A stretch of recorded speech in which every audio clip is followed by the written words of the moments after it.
within the week. Ano yan, ginagawa yan, pero pinag-usapan natin, ano sa naman? CPR. Diyos, kaya tayo sa ako. I wish bigyan ko ng partner.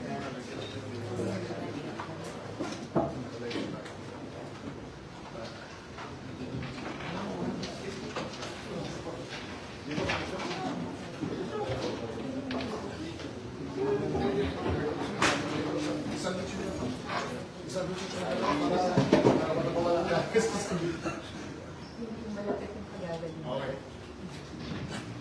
Sige, dito kasi.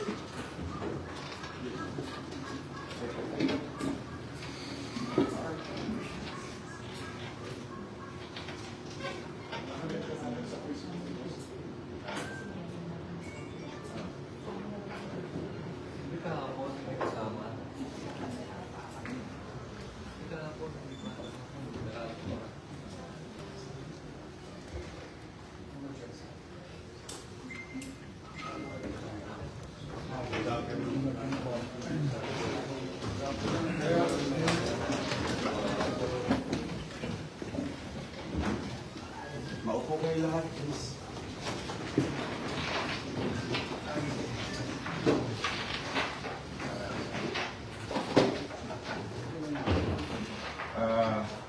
Good afternoon, may baterya na tayo.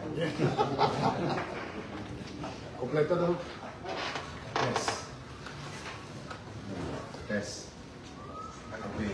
Good afternoon, ladies and gentlemen, our partners in the private sectors. Thank you for attending the meeting for a short notice. No? As you all know, you were just informed of you a day or two ago that we wanted to meet you. We will discuss matters, other important matters later on. But meron lang akong isang urgent while I'm doing the rounds and may sunog sa and so on and so forth. No? I just received an information that the City of Manila received a disconnection notice for Meralco, Manila Water, Manila Internet Service Provider, sa mga eskwelahan, health center, at sa city government facilities. No? Punta sa akin yung tresorero kanina. Amounting to, this na total ko kanina, 133 million.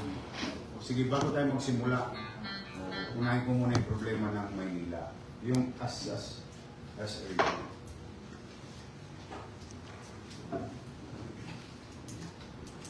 Matagal na pala kami hindi nagbabayad sa inyo.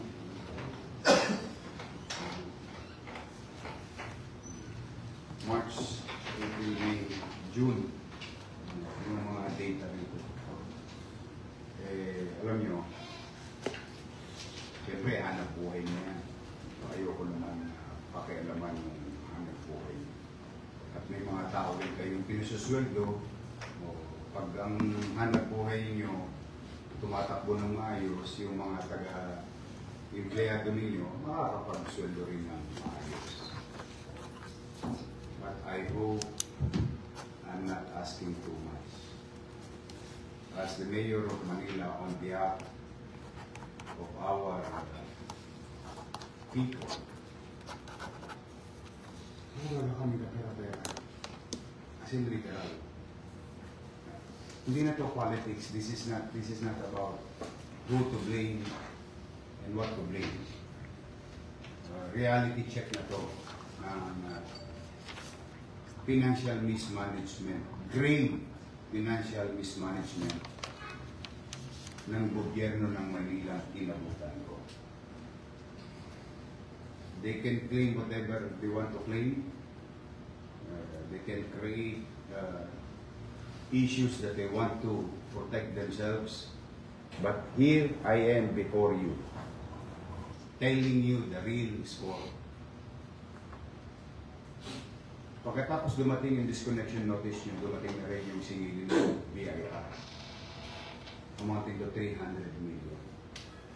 So lahat ng naikubling singilin na dapat binabayaran kayo sa kang panahon, itinago yan o maaaring ipinagkailayan, ngayon bumubulagta sa amin at masasakripisyo. Imagine niyo, puputulan natin God Andres Bonifacio Hospital. Hindi, I mean, alam ko namang hindi nyo agad-agad puputulan. But still, I just want to be fair enough to every company that you need to get paid. You need to get paid. And this is a service rendered, product use, services used by the city government. Now, moving forward, bago ko i-discuss yung iba pang problema ng taong bayan sa kalsada habang kayo'y nagpo-construction, unahin ko lang ito. Meralco, Glow, Smart, On Birds, Maynila, Manila Water. Pwede ba bigyan niyo ako ng breathing room muna? Pwede bang makisuyo na huwag niyo muna kami putulan ng kuryente, tubig, internet, and so on and so forth.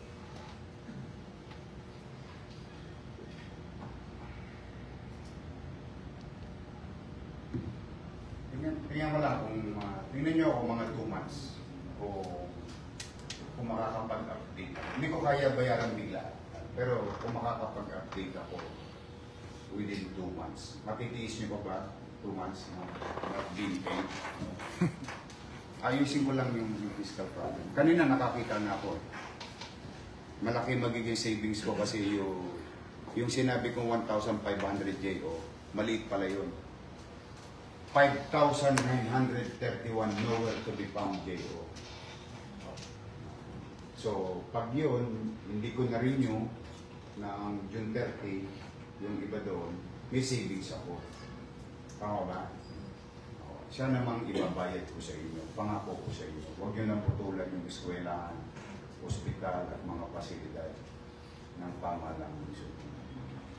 So now, I'm begging you, pleading as mayor of the city of Manila, aasa sa amin ng tao. Aasa sa, wala nang ibang asa ng pamilya. Pwede ba makisuyo? Pagbalik ninyo sa mga boss nyo. Bigyan nyo lang ako 2 months muna. Pagka hindi ko kinaya, sasabihin ko rin naman sa inyo. Pag nakagawa ko ng paraan, hindi ko na kailangan sabihin sa inyo, mararamdaman nyo rin naman. Dahil mag-update kami ng bills na. Pwede ba ipamitingan ninyo sa inyong mga boss nyo? I mean, sa mga boss ninyo. It's not a rhetoric question. It's really a question. Yes, who is from Meralco?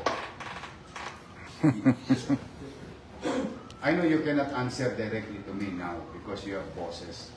But I hope you can find a space in your heart to understand the city government of Manila and the people of Manila.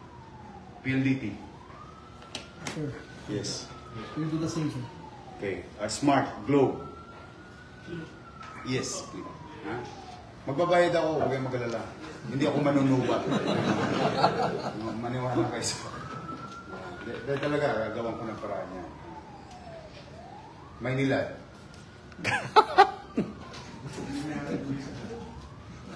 Manila Water.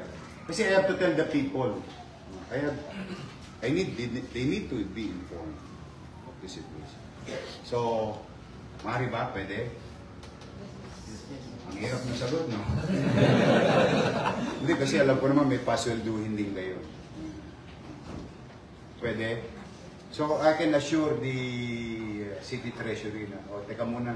Pero promise, mag-update ako. Naghahanap na kami ng mga pinakailaman nilang pamanalapi. Noong time ko naman, updated naman ako, di ba? May utang nga rin nun, nabayaran din naman namin. Ano lang talaga, it's really a mess. Without sugarcoating, huwag na. Talagang masama. So, is it a commitment to each and every one of you?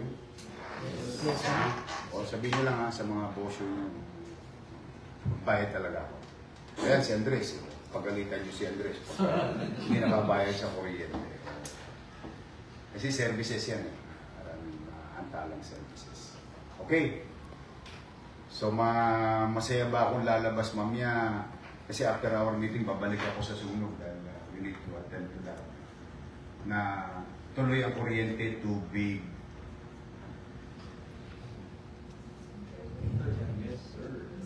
Saka telepono namin. Yes. Thank you very much sa inyo. Thank you very much.